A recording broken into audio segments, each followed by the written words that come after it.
Good morning साथियों, कैसे हो आप सभी।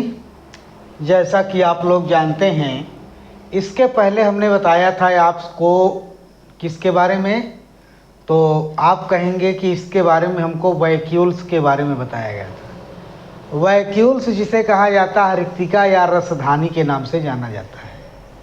क्या होती है रिक्तिका, क्या होती है रसधानी, उसका नाम रिक्तिका क्यों रखा गया, उसका नाम रसधानी क्यों रखा गया, उसी प्रकार से आज उसी कड़ी में आज हम बात करने वाले हैं आपसे गुणसूत्र के बारे में। किसके बारे में? गुणसूत्र के बारे में। गुणसूत्र को कहा जाता है क्रोमोसोम। गुणसूत्र को इंग्लिश में क्या कहा जाता है? क्रोमोसोम कहा जाता है। तो आइए चर्चा करते हैं आपसे गुणसूत्र के बारे में। तो जैसा कि आप लोग जानते हैं, पहले से ही कुछ जानकारी आपके पास पूर्व ज्ञान है। आपके पास पूर्व ज्ञान ये है कि एक जो सेल होती है, क्या होती है? सेल। कोई भी सेल हो, चाहे प्रोकैरियोटिक हो चाहे यूकैरियोटिक हो, उसके पास अगर प्रोकैरियोटिक है तो केंद्रक आभासी होगा और यूकैरियोटिक होगा तो केंद्रक वास्तविक होगा। जो ये केंद्रक वास्तविक है ना, ये यूकैरियोटिक का है। और अगर बात की जाए प्रोकैरियोटिक की, किसकी बात? प्रोकैरियोटिक की। तो प्रोकैरियोटिक जो कोशिका होती है ये बैक्टीरिया वगैरह के पास होती है।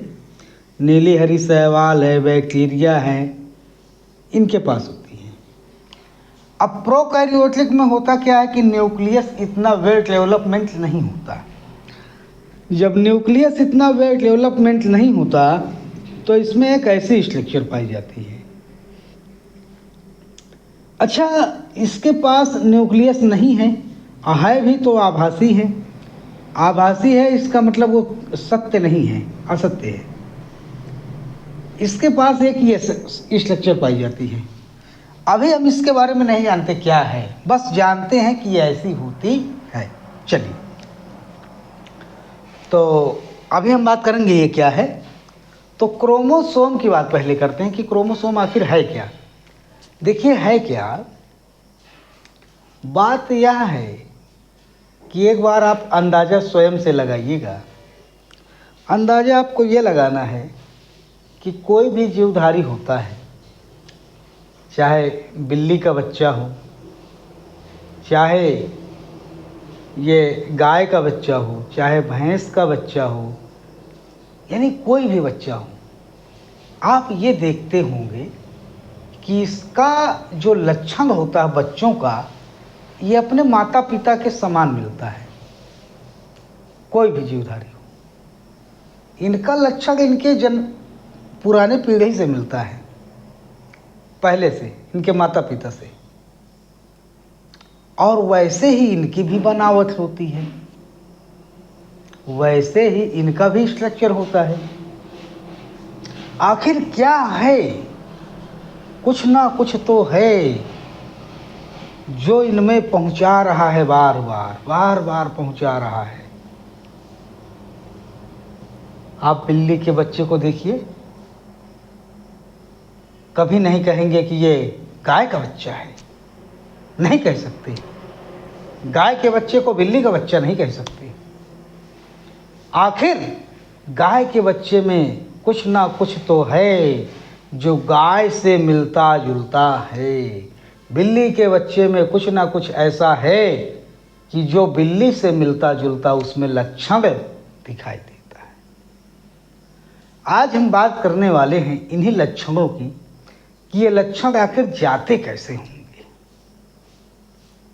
आप लोगों ने एक गांव में कहावत सुना होगा, जब किसी के घर में कोई बच्चा जन्म लेता है तो वो कहते हैं कि इसका गाल इसके बुआ को गया है। सुनते हो? इसकी नाक इसके मम्मी को गई है। सुनते हो? इसकी अंगुलियां इसको जो है इसके पापा को गई हैं। इसकी मुस्कान इसके बाबा को गई हैं। ये क्या होता है, हमारे समझ में नहीं आता। अरे बाबूजी, यही तो है, इसी को तो समझाना है हमको। आइए, होता क्या है, दुनिया में जितने भी जीवधारी होते हैं, सभी जीवधारियों का शरीर कोशिकाओं से बना होता है। इस बात की जानकारी आपको पहले से भी है। जो कोशिकाएं होती हैं, कोशिकाओं के मध्य में, चाहे वो प्रोकैरियोटिक सेल हो चाहे यूकैरियोटिक सेल हो, उनके मध्य में एक स्ट्रक्चर होती है जिसे न्यूक्लियस या केंद्रक कहा जाता है। और न्यूक्लियस या केंद्रक जो है, इसके अंदर एक धागे नुमा संरचना दिखाई देती है। जो धागे नुमा संरचना दिखाई देती है, इसको बोला जाता है क्रोमैटिन धागे। इसको बोला जाता है क्रोमैटिन धागे। जो क्रोमैटिन धागे होते हैं, ये चुपचाप अपना पड़े रहते हैं, इनका कोई काम नहीं है, अभी कोई काम नहीं है। लेकिन आप ये भी जानते हैं कि जब कोशिकाएं पुरानी हो जाती हैं, तो पुरानी कोशिकाओं से नई कोशिकाएं बनती हैं। पुरानी कोशिकाओं से नई कोशिकाएं बनती हैं। जब पुरानी कोशिकाओं से नई कोशिकाओं को बनना होता है, तो होता क्या है कि इसका बंटवारा होता है, विभाजन होता है, सेल डिवीजन कहा जाता है। अभी सेल डिवीजन का चैप्टर हमने शुरू नहीं किया है, इसके बाद हम टिश्यू शुरू करेंगे, टिश्यू के बाद फिर सेल डिवीजन शुरू कर देंगे।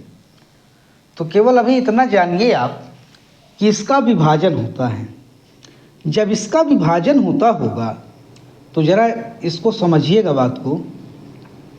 ये जो केंद्रक है ना, ये केंद्रक कुछ ऐसा बन जाता है। यही केंद्रक कुछ ऐसा बन जाता है।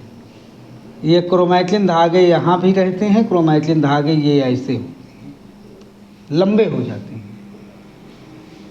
और लंबे होने के बाद यहाँ से एक सेल प्लेट बन जाती है, और एक सेल प्लेट यहाँ से बन जाती है ये, और ये बीच से इनका संबंध टूट जाता है और ये नई नई कोशिकाएं बन जाती हैं। पुरानी कोशिकाओं से नई कोशिकाओं का बनना ही कोशिका विभाजन कहलाता है। NCERT लिखती है ओमनिस सेलुला ई सेलुला, ओमनिस सेलुला ई सेलुला NCERT लिखती है रॉबर्ट विर्चो महोदय के अनुसार। कहने का मतलब यह हुआ कि केंद्रक है, केंद्रक ही जब नई कोशिका बनेगी तो यही बंटवारा होगा और यही आधा आधा पहुंचेगा। आफ्टर सम टाइम ये फिर डिवाइड करेगी, तो फिर ये न्यूक्लियस इसका इलांगेट होगा। इलांगेट होने के बाद ये दो पार्ट में डिवाइड हो जाएगा। फिर आफ्टर सम टाइम फिर इसमें से जो बना था वो फिर दो पार्ट में डिवाइड होगा। आफ्टर सम टाइम फिर से ये डिवाइड होगा। यह प्रोसेस चलती रहती है। लेकिन आप इसमें देखिएगा कि जो ये क्रोमैटिन धागा है, इसका काम नहीं समझ में आ रहा क्या है। बहुत अच्छा काम करता है। जब कोशिका विभाजन का समय आता है, कोशिका विभाजन के समय ये क्रोमैटिन धागा इलांगेट होता है, और इलांगेट या लंबा होता है। लंबा होने के बाद एक संरचना का निर्माण करता है। उस संरचना को कहा जाता है गुंगसूत्र। इसका नाम ही है गुंगसूत्र, अर्थात गुंग माने होता है लक्षण। भैया लक्षण का मतलब है उसके गुण। कोई भी व्यक्ति हो उसको कहते हैं कि वो कैसा उसके पास लक्षण है। अच्छा, चाहे वो उसके अंदर अच्छाई हो, चाहे उसके अंदर व्यक्ति अच्छा हो, अच्छाई हो, या उसके अंदर बुराई हो, कहेंगे तो उसका लक्षण है ना। क्या कहा जाएगा? उसका लक्षण ही है। अच्छा है वो भी लक्षण है, खराब है व्यक्ति, वो भी उसका लक्षण है। व्यक्ति का लक्षण ही तो है। और लक्षण को एक शब्द में ये भी कहा जाता है कि उसका गुण कैसा है। ये क्रोमैटिन धागा जो आप देखे थे, क्रोमैटिन धागे में अंदर पाए जाते हैं जीन्स, और जीन्स में भरे होते हैं ये गुण, और ये धागे के समान होती है संरचना। कैसी होती है? धागे के समान। तो गुण, व्यक्ति के जो गुण हैं, व्यक्ति के जो कैरेक्टर हैं, व्यक्ति के जो लक्षण है, वो किस में भरे हैं? धागे नुमा संरचना में भरे हुए हैं। अच्छा, धागे को क्या कहा जाएगा? सूत्र। धागे को क्या कहा जाता है? सूत्र। लेकिन हमने यहाँ पे सूत लिखा है आपको समझाने के लिए। आप जब कोई कारीगर को देखते होंगे, घर बनाने वाला जो होता है, उसके पास सूत्र नहीं, वो बोलता है सूत लाओ, सूत और साहुल। तो सूत माने होता है धागा, और वही सूत से निकला है आपका ये सूत्र। कहने का मतलब व्यक्ति के जो लक्षण है, व्यक्ति के जो गुण हैं, वो एक धागे नुमा संरचना में पूरा छिपे हुए हैं। और धागे नुमा संरचना में अगर छिपे हुए हैं तो धागे को कहा जाता है सूत्र, लक्षण को कहा जाता है गुण। धागे को कहा जाता है सूत्र, लक्षण को कहा जाता है गुण, और दोनों को मिला दिया गया, बन गया गुणसूत्र। क्या बन गया? गुणसूत्र बन गया। आइए, जो गुणसूत्र होता है, अब बात की जाए कि इसके खोजकर्ता कौन है, तो खोजकर्ता इसके हैं स्ट्रासबर्गर महोदय। 1875 में 1875 में स्ट्रासबर्गर महोदय ने इसकी खोज किया था। केवल खोज किए थे। गुणसूत्र को इंग्लिश में बोला जाता है क्रोमोसोम। इन्होंने क्रोमोसोम वगैरह की बात ही नहीं किया। इन्होंने सिर्फ ये कह दिया कि ये हाँ, ये गुणसूत्र की हमने खोज कर दिया। कहाँ कर दिया? न्यूक्लियस के अंदर पाए जाने वाले जो क्रोमैटिन धागा है, क्रोमैटिन धागा टूट करके एक नई संरचना का निर्माण करते हैं, और जो नई संरचना होती है उसे गुणसूत्र कहा जाता है। बस इन्होंने गुणसूत्र की खोज कर दिया। अब बात की जाए कि अभी इसके बारे में बात करेंगे, ठीक है, घबराइएगा नहीं। अब बात की जाए कि गुणसूत्र को अंग्रेजी में बोला जाता है क्रोमोसोम। तो क्रोमोसोम नाम किसने दिया? खोज इसी का इंग्लिश नेम है ये, लेकिन नाम देने वाले स्ट्रासबर्गर महोदय नहीं हैं, नाम देने वाले वाल्टियर महोदय हैं। 1888 में इन्होंने क्रोमोसोम नाम दिया। क्या नाम दिया? इन्होंने क्रोमोसोम नाम दिया। ठीक है, कोई बात नहीं, इतना समझ में आ गया कि स्ट्रासबर्गर महोदय ने 1875 में खोज किया, 1888 में वाल्टियर नाम के वैज्ञानिक ने क्रोमोसोम नाम दिया। कोई बात नहीं। अब कह रहा found in prokaryotic double stranded place nucleoid. क्या है? नहीं समझ में आ रहा, क्या लिखा है? वही तो लाइन है जो यहाँ लिखी हुई है, यहाँ बनी हुई है, बस आपको समझना है। कह रहे हैं कि फाउंड इन पाया जाता है कहाँ? प्रोकैरियोटिक सेल में। कहने का मतलब गुणसूत्र जो होता है ये पाया तो जाता है, कहाँ पाया जाता है? प्रोकैरियोटिक में, ठीक है, प्रोकैरियोटिक सेल में, प्रोकैरियोटिक में। लेकिन पाया तो जाता है, लेकिन नाम क्या है इसका? नाम है डबल स्ट्रैंडेड डीएनए। वाह भाई वाह! ये जो डीएनए है, ये डीएनए था। ये क्या था? ये डीएनए था। इसका नाम क्या है? डीएनए है। तो आप कहेंगे फिर केंद्रक कहाँ गया? अरे केंद्रक है ही नहीं इसके पास, और जो है भी वो आभासी है। आभासी का मतलब इतना रियल नहीं है कि इसके पास सारे ऑर्गेनेल्स उपस्थित हों। सारे ऑर्गेनेल्स का मतलब साइटोप्लाज्म, न्यूक्लियोलस, क्रोमैटिन थ्रेड, ये न्यूक्लियर मेम्ब्रेन, ये सब इसके पास है ही नहीं। जब इसके पास है ही नहीं, कहने का मतलब ना तो इसके पास केंद्रक कला है, क्रोमैटिन धागे नहीं हैं, केंद्रिका नहीं है, केंद्रक द्रव्य जिस प्रकार से उसका होता है वो सब इसके पास है ही नहीं। तो जब ये सब पूरा पदार्थ है ही नहीं, जब नहीं है तो सीधी सी बात है इसमें गुणसूत्र का निर्माण नहीं होना चाहिए। यही होना चाहिए, इसके पास गुणसूत्र का निर्माण नहीं होना चाहिए, बात सही है। लेकिन फिर भी इसके पास circular double membrane bound, double membrane bound का मतलब दोहरी झिल्ली का बना, दोहरी झिल्ली का, दोहरी झिल्ली का डबल स्टैंडर्ड, कहाँ लिखा है ये? डबल स्टैंडर्ड दोहरी झिल्ली से एक स्ट्रक्चर पाई जाती है, उसे कहा जाता है क्या? डीएनए। क्या कहा जाता है? डीएनए।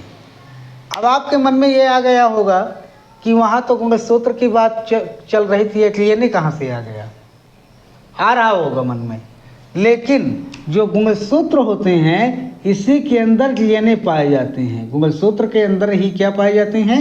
डीएनए पाए जाते हैं। इसी के अंदर जीन्स होता है, इसी के अंदर हिस्टोन प्रोटीन होता है, इसी के अंदर नॉन हिस्टोन प्रोटीन होता है, इसी के अंदर आरएनए होता है। गुणसूत्र के पास बहुत कुछ है, लेकिन मेन चीज क्या है उसका? डीएनए। गुणसूत्र के अंदर बहुत कुछ है, लेकिन मेन पॉइंट उसका क्या है? डीएनए। तो डीएनए कैरी करता है, डीएनए क्या करता है? कैरी करता है कैरेक्टर को। कैरी करता है क्या? कैरेक्टर को, लक्षणों को एक जनरेशन से दूसरे जनरेशन में ले जाता है। तो लक्षणों को जब ये ले जाता है, एक स्थान से दूसरे स्थान, एक पीढ़ी से दूसरे पीढ़ी में ले जाता है, तो मेन रूप से बात किसकी की जाएगी? इसी डीएनए की। तो इसके पास गुणसूत्र हो या ना हो, किसके पास? प्रोकैरियोटिक के पास। गुणसूत्र हो या ना हो, गुणसूत्र के अंदर पाए जाने वाला जो पदार्थ है मुख्य रूप से वो इसके पास पाया जाता है। जब वो पाया जाता है तो सब कुछ तो हो गया। फिर भाई साहब आपसे कहा जाए कि आप विद्यालय आए हैं? जी आए हैं, ठीक है। अब आपसे कहा जाए कि ये बताइए आप बैग लाए हो, खाना लाए हो, तो आपने कह दिया सर हाँ बैग तो लाए पर खाना नहीं लाए, टिफिन नहीं लाए हैं। आपने क्या कहा? बैग लाए हैं, टिफिन नहीं लाए सर। अरे कोई बात नहीं भाई, खाना लाए हो, तो आप कहेंगे अरे टिफिन नहीं लाए तो खाना कहेगा? अरे नहीं है हम एक पन्नी में रख के आए हैं, रोटी और अचार, पराठा और अचार एक पन्नी में लेके आए हैं।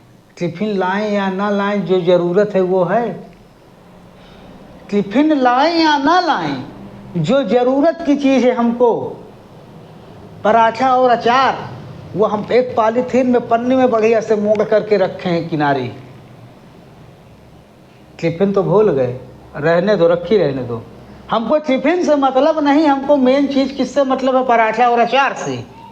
हमें भोजन से मतलब है, हमें टिफिन से लेना देना नहीं है। आइए वही चीज़ तो है, हमको मेन चीज़ क्या है? हमारा भोजन। उसी प्रकार से मेन पॉइंट हमारा क्या है? डीएनए। हमें डीएनए से मतलब है, हमको टिफिन से मतलब नहीं, हमें गुणसूत्र से मतलब नहीं है कि ये हो तभी कैरेक्टर जाएंगे, नहीं, ये नहीं होगा। लेकिन इसका मुख्य पार्ट डीएनए होगा, तब भी कैरेक्टर एक पीढ़ी से दूसरे पीढ़ी में ट्रांसफर होंगे। उम्मीद करते हैं ये पॉइंट आपके समझ में आ गया होगा। अब इसको यहाँ से हटाते हैं और आगे चलते हैं। चलिए क्या लिखा हुआ है भाई? 1888 क्रोमोसोम नाम दिया कौन? वाइटलेयर महोदय। फिर डबल, हाँ एक चीज़ और भूल गए, प्लेस न्यूक्लियोइड बोलते हैं। जो ये पाया गया था ये पॉइंट भूल गए थे।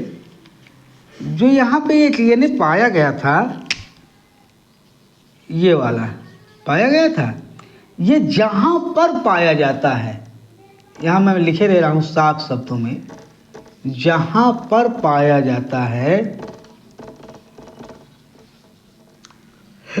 कौन, डीएनए जहाँ पर पाया जाता है उस स्थान को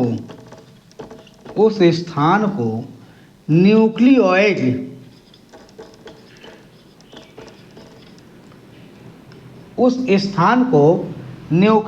कहते हैं।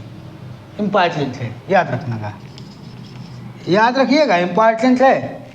उस स्थान को न्यूक्लियोइड बोलते हैं। यानी प्रोकैरियोटिक कोशिका में जहाँ पर डीएनए पाया जाता है उस स्थान को न्यूक्लियोइड बोला जाता है। ठीक है, इतनी बात भी याद रहेगी। चलिए, फिर क्या कहा, सटलन और बोवेरी नाम के वैज्ञानिकों ने 1902 में क्या कहा, इन्होंने कहा फिजिकल स्ट्रक्चर, गुणसूत्र जो होती है, इन्होंने गुणसूत्र के बारे में कहा। इन्होंने क्या कहा कि गुणसूत्र एक प्रकार का फिजिकल स्ट्रक्चर है। अच्छा भैया, काहे के लिए फिजिकल स्ट्रक्चर है? इन्होंने कहा कि जो लक्षणों को एक पीढ़ी से दूसरे पीढ़ी में ले जाती हैं, ये इसलिए एक प्रकार के क्या है, फिजिकल स्ट्रक्चर है। फिजिकल स्ट्रक्चर का मतलब लक्षणों को एक पीढ़ी से दूसरी पीढ़ी में ले जाते, यही इनका काम है। इसलिए एक प्रकार की भौतिक संरचनाएं हैं। फिजिकल स्ट्रक्चर का मतलब भौतिक संरचनाएं हैं। भौतिक संरचनाएं इन्होंने किसके लिए कहा? गुणसूत्र के लिए कहा। किसने कहा? सटलन बोवेरी ने कहा। सटलन और बोवेरी ने कहा। क्या कहा?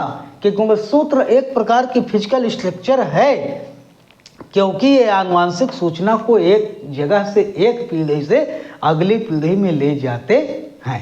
ये बात किसने कही? सटलन बोवेरी ने कही। कब कही? 1902 में कही। फिर कहा है केमिकल कंपोजिशन ऑफ गुणसूत्र या क्रोमोसोम।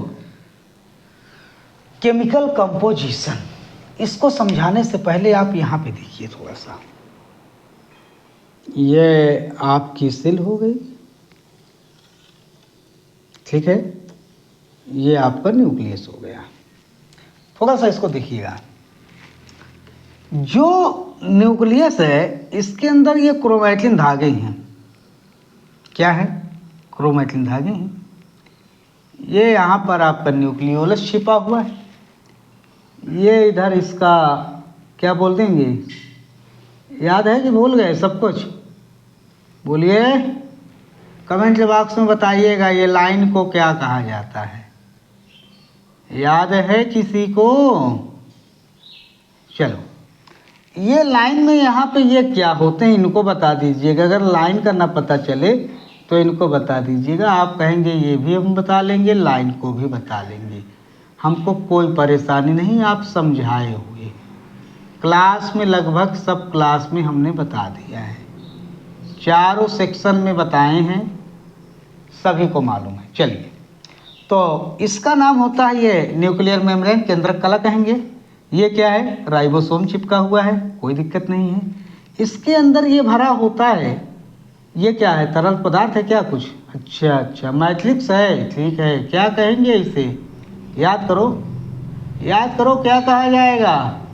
इसको कहा जाता है न्यूक्लियोप्लाज्म। क्या कहा जाता है? न्यूक्लियोप्लाज्म कहा जाएगा। क्या कहा है? न्यूक्लियोप्लाज्म। हिंदी मार दो इसकी, केंद्रक द्रव्य। अब होता क्या है कि जो ये क्रोमैटिन धागा फैला हुआ है, पूरे जाल के समान बनी हुई स्ट्रक्चर है। इस जाल के समान स्ट्रक्चर में अंदर बहुत कुछ पाया जाता है, केमिकली पदार्थ। केमिकली पदार्थ ये है इसके अंदर कि इसमें पहली बात तो ये पाया जाता है कि इसके पास दो प्रकार की शर्कराएं पाई जाती हैं। थोड़ा सा इसको हमको साफ करना पड़ेगा, क्योंकि आप इसको तो बहुत अच्छे से जानते हो, कोई दिक्कत ही नहीं है। न्यूक्लियर मेम्ब्रेन है, आप जानते हैं, दुनिया जानती है। इसके अंदर दो प्रकार की शर्कराएं होती हैं। एक होती है डीऑक्सी राइबोज शर्करा, एक होती है इसके अंदर राइबोज शर्करा, राइबोज शर्करा। शर्कराओं की संख्या कितनी हो गई? 2।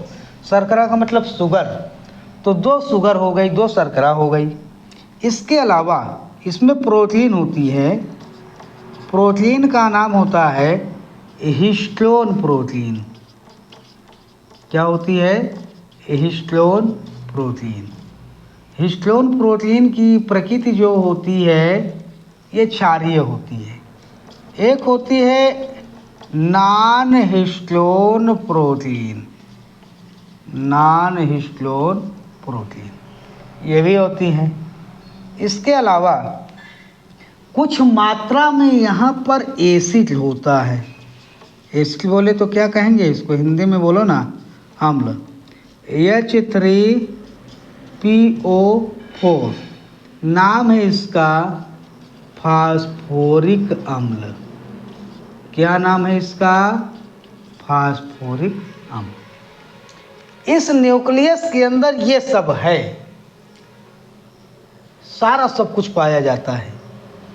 और ये क्रोमैटिन धागे जब क्रोमोसोम का फॉर्मेशन करते हैं सेल डिवीजन के समय, तो क्रोमोसोम का जब फॉर्मेशन होता है तो ये सारा सब कुछ क्रोमोसोम के साथ मिलकर चला जाता है।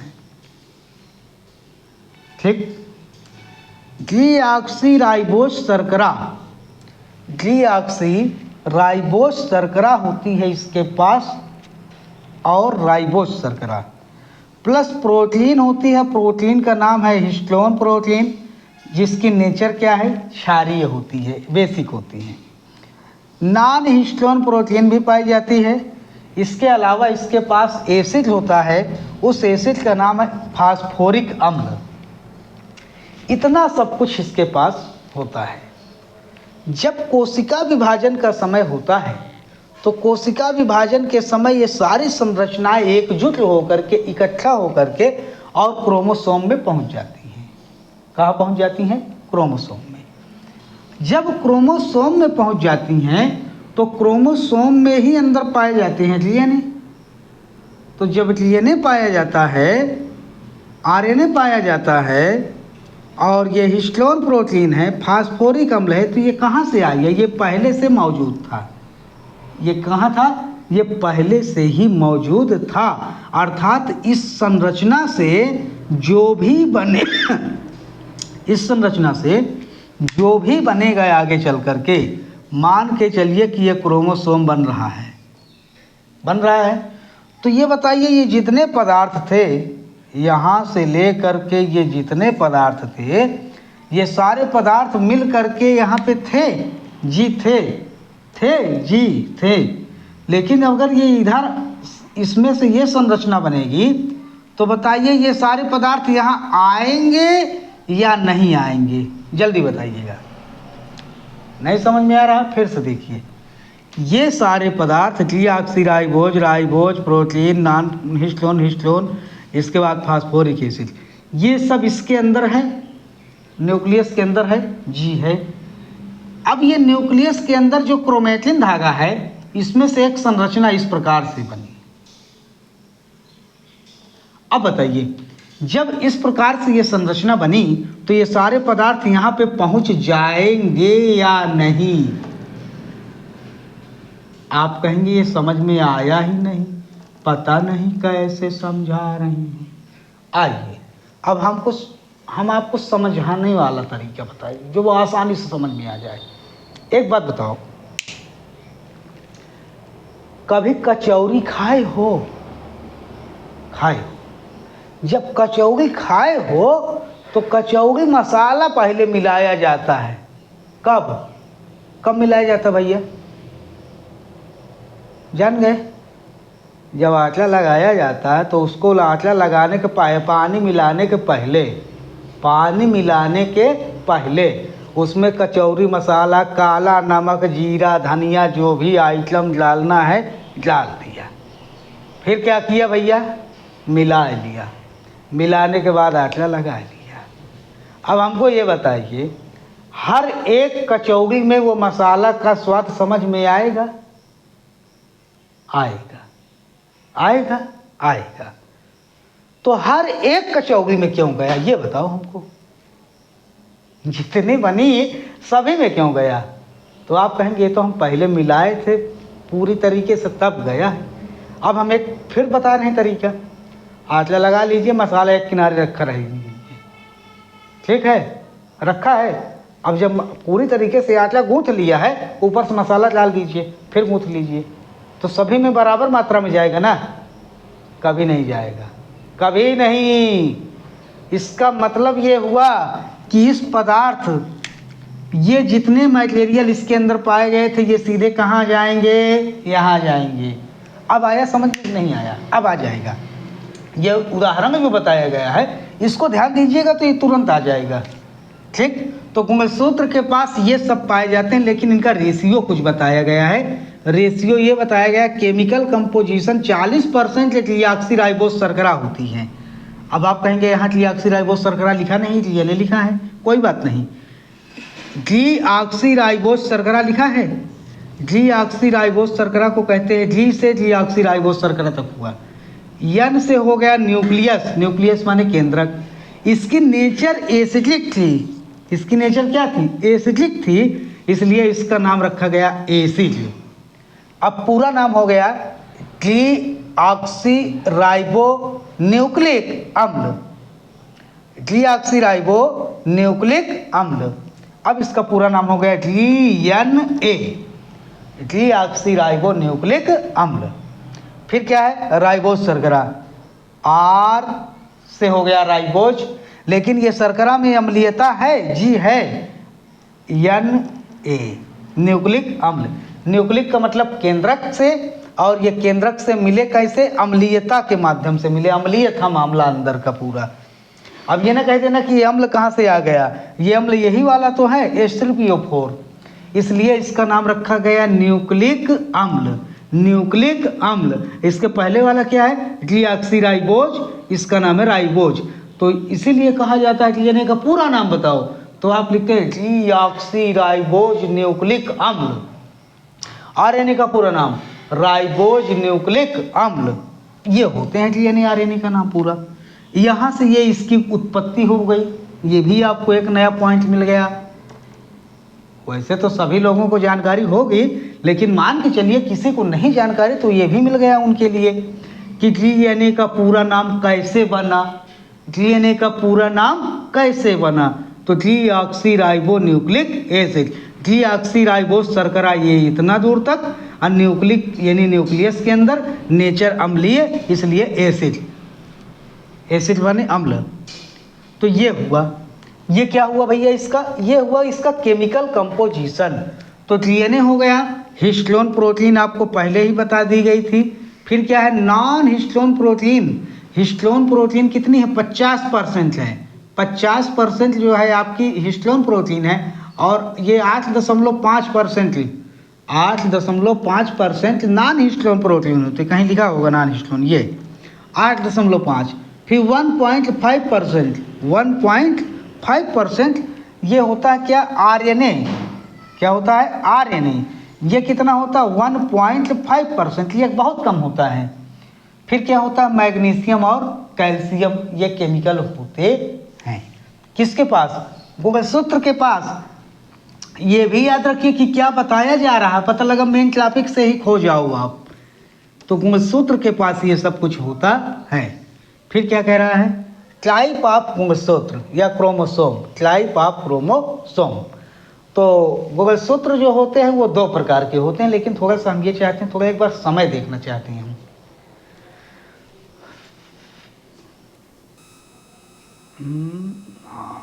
6:58, चलिए ठीक है। अभी 6:58 का मतलब 7 बजने वाले हैं। अभी हम इसको पूरे कवर कर लेंगे, कोई दिक्कत नहीं है। तो एक बात ये बताइए, यहाँ तक का ये समझ में आ गया? इसको हम निकाल रहे हैं यहाँ से।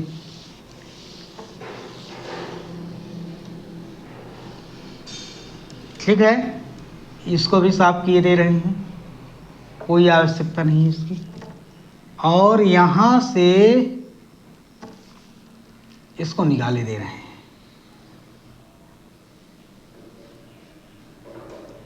ठीक है, ये यहाँ तक।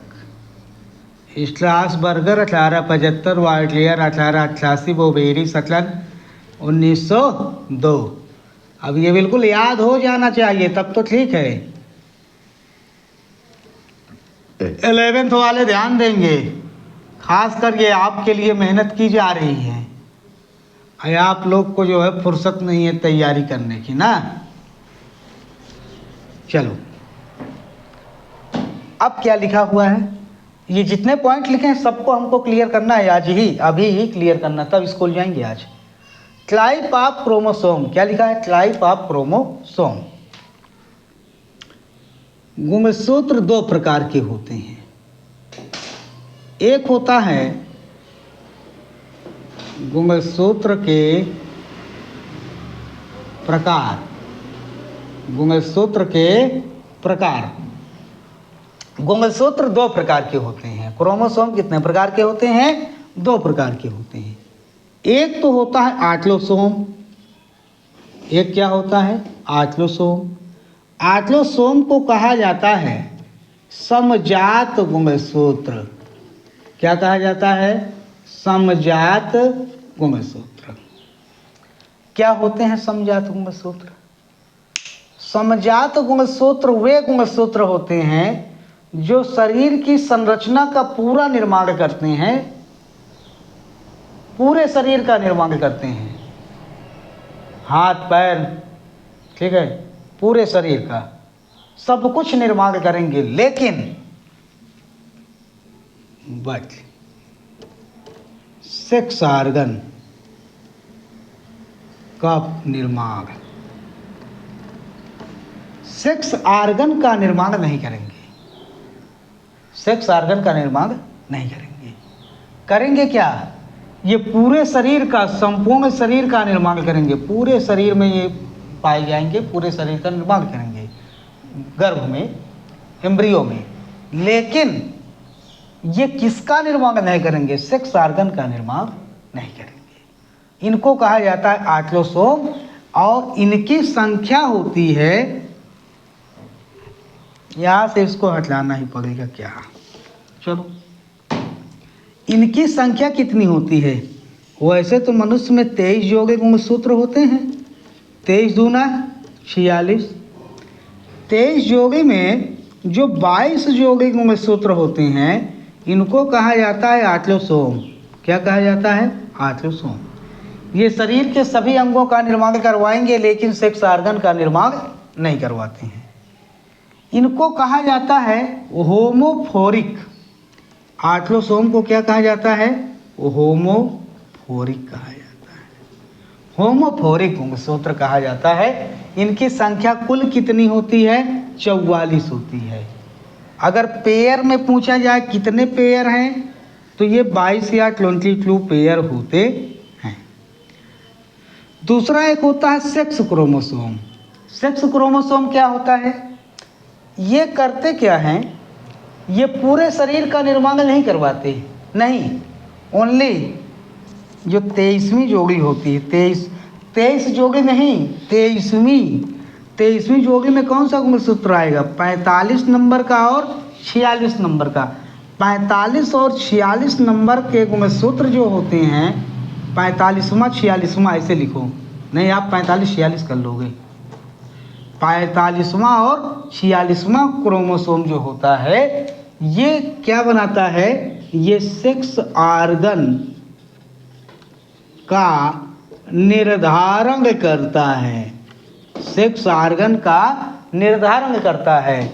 गर्भ में पुत्र होगा, गर्भ में पुत्री होगी, क्या होगा, जिसका डिसाइड कौन करता है, इसका डिसाइड करता 45 नंबर और 46 नंबर का क्रोमोसोम। गर्भ में बच्चे का जो लिंग है, बच्चा पुत्र होगा, बच्चा पुत्री होगा, इसका निर्धारण करने वाला कौन है, 45 नंबर और 46 नंबर का गुणसूत्र। यही दोनों हैं। अच्छा, बाकी और 44 से क्या मतलब है? 44 पूरे शरीर में सबका निर्माण कर देंगे, पूरे अंगों का निर्माण करेंगे, बट किसका निर्माण नहीं करेंगे, सेक्स ऑर्गन का निर्माण नहीं करेंगे, इसका निर्धारण नहीं करेंगे। सेक्स ऑर्गन का निर्धारण नहीं करेंगे। सेक्स ऑर्गन का निर्धारण अगर बात की जाए तो कौन करेंगे?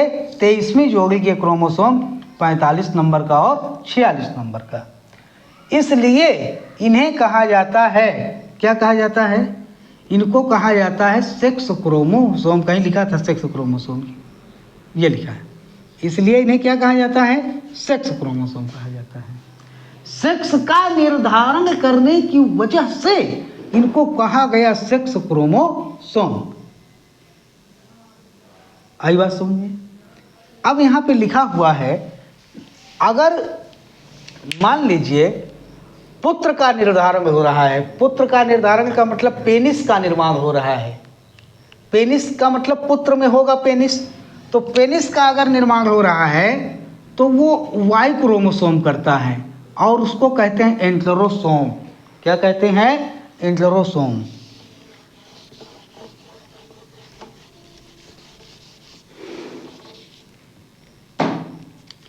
जो पुत्र होगा तो पेनिस होगा, और पेनिस उसका सेक्स ऑर्गन हो गया, तो पेनिस होगा टेस्टिस होगा, पेनिस होगा टेस्टिस होगा। पेनिस और टेस्टिस अगर होगा तो ये वाई क्रोमोसोम इसके लिए उत्तरदायी है। कौन उत्तरदायी है?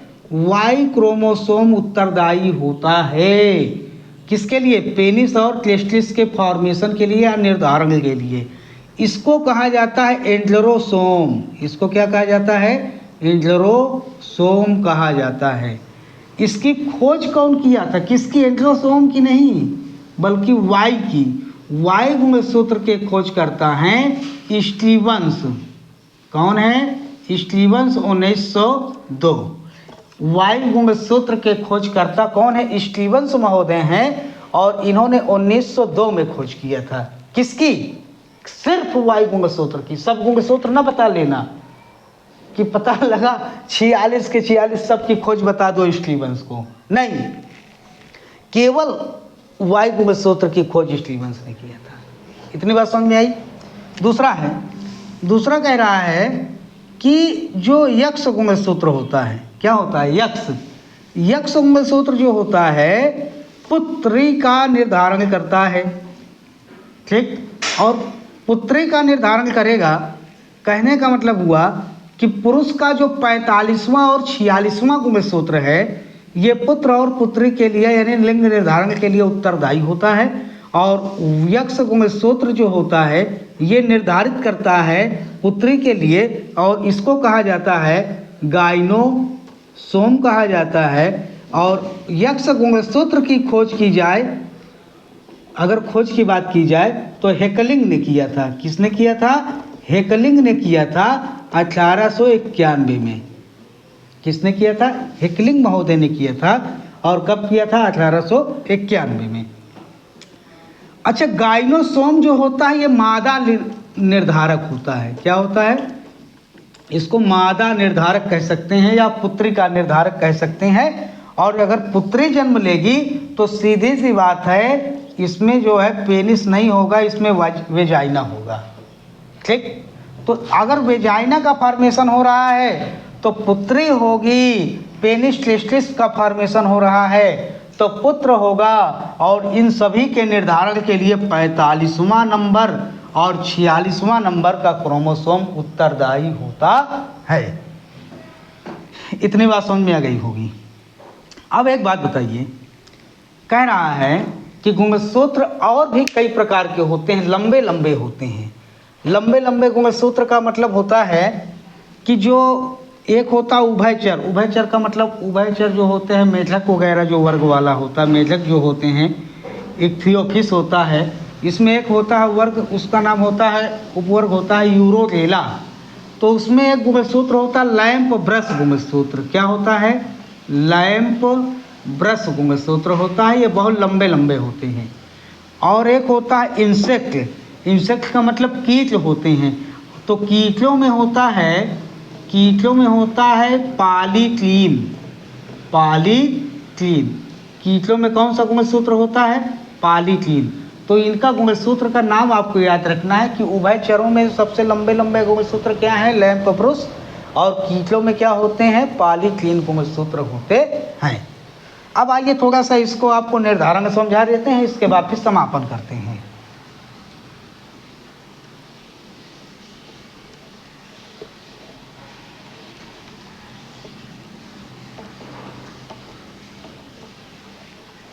वैसे समापन करने के लिए कर सकते हैं, लेकिन थोड़ा समझ लीजिए इसको।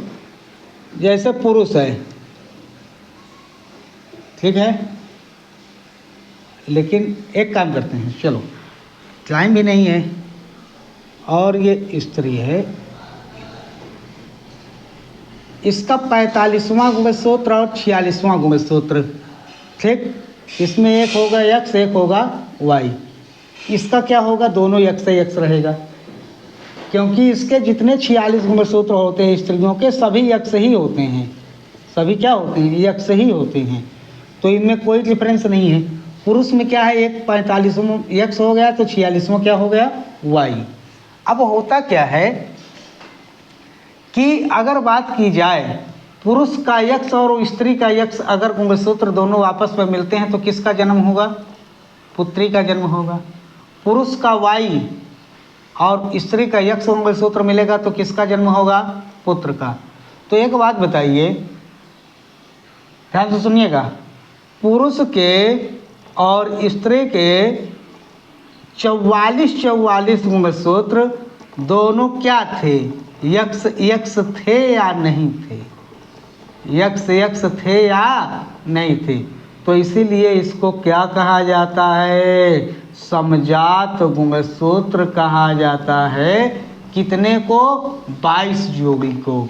अब 23वीं जोड़ी क्या है, डिफरेंस है, स्त्री में एक्स है तो पुरुष में एक्स वाई है, इसीलिए इसे कहा जाता है विषमजात गुणसूत्र। क्या कहा जाता है, विषमजात गुणसूत्र। विषमजात की इंग्लिश होती है हेटेरोसोम। क्या होती है, हेटेरोसोम। समजात की इंग्लिश होती है ऑटोसोम। ठीक, ये चीज होता है। तो लिंग का निर्धारण किसके ऊपर निर्भर करता है, किसके ऊपर, मेल के ऊपर, पुरुष के ऊपर निर्भर करता है। पुरुष का वाई क्रोमोसोम इससे जो है संलयन करेगा तो पुत्र का जन्म होगा, अदरवाइज नहीं होगा पुत्र का जन्म।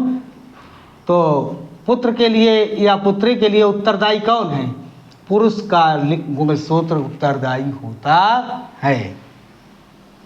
ठीक, इसके बाद आपको देखिए लिंग निर्धारण का जो डायग्राम होता है, जो समझाने वाला एक्स वाई, वो सब हाई स्कूल में या तो फिर 11th के बाद 12th में है आपका, ना 11th में है ना 9th में है, तो उसको कोई मतलब नहीं है आपको बताने का। आप हाई स्कूल 11th वाले हाई स्कूल में पढ़ गए हैं, 9th वाले आगे चल के हाई स्कूल में पढ़ेंगे। 11th वाले में हाई स्कूल में पढ़ के आए हैं, 9th वाले अगले साल पढ़ेंगे, 11th वालों को भी अगले साल बताया जाएगा। चलो तुम्हें कोई दिक्कत नहीं है, आपको जितना बताया इतना तो पहले कायदे से कंठस्थ कीजिए, इसको समझिएगा और ध्यान से देखिएगा, 2 से 3 बार देखिएगा, आपको क्लियर हो जाएगा। ठीक है ना। तो अब चलते हैं, विद्यालय के लिए भी समय हो रहा है। ठीक है, जय हिंद, जय भारत, धन्यवाद।